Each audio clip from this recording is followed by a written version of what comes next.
Declarația mea se intitulează Realitatea politică între iluzia celor de la putere și puterea cetățenilor.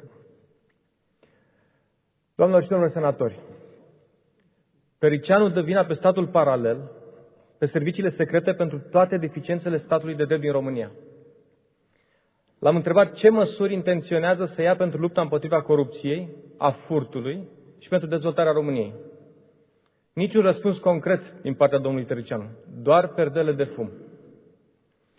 Aceste afirmații nu mi-aparțin, nici mie, nici altcuiva din USR. Acestea sunt declarațiile unui europarlamentar din grupul din care ALDE România face parte. Au fost făcute cu prilejul întâlnirii de ieri, în care domnul Tăriceanu a încercat cu disperare să mențină iluzia că ALDE România ar fi altceva decât o grupare care sabotează democrația alături de fratele mai mare, PSD. Tot ieri, Viorica Dăncilă a prezentat socialiștilor europeni, citesc din comunicatul guvernului, situația reală din România, reafirmând atașamentul guvernului României față de principiile și valorile europene. Am încheiat citatul.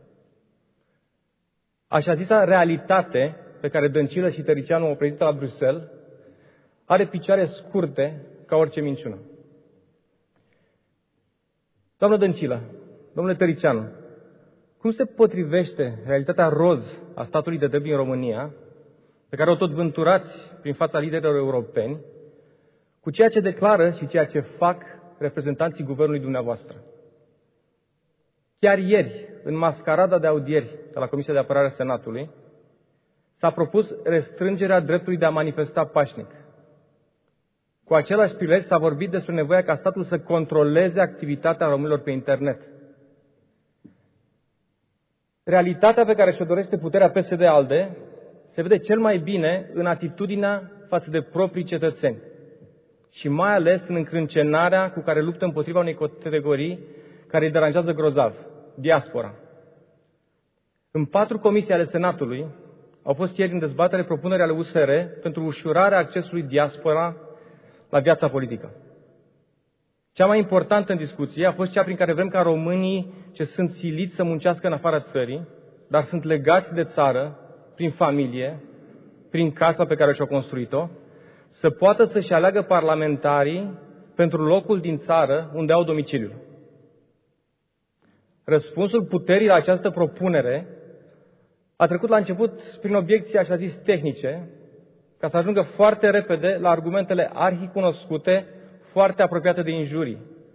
Iată câteva exemple. Vreți să dăm drepturi în plus unora care nu mai au în comun nimic cu România? Ce le-a trebuit să plece? Ce i-am pus noi? Să se suie în avion și să vină să voteze dacă au chef.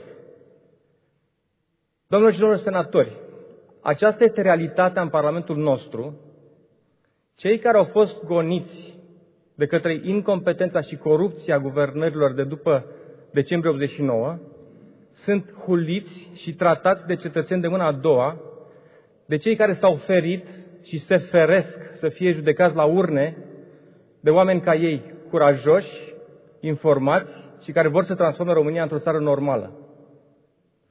USR va continua să promoveze dreptul compatrioților din diaspora de a construi ei însuși o Românie cu o politică normală.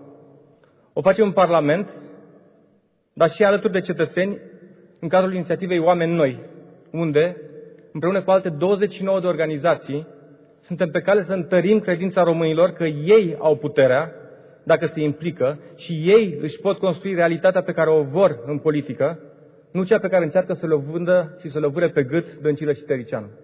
Vă mulțumesc!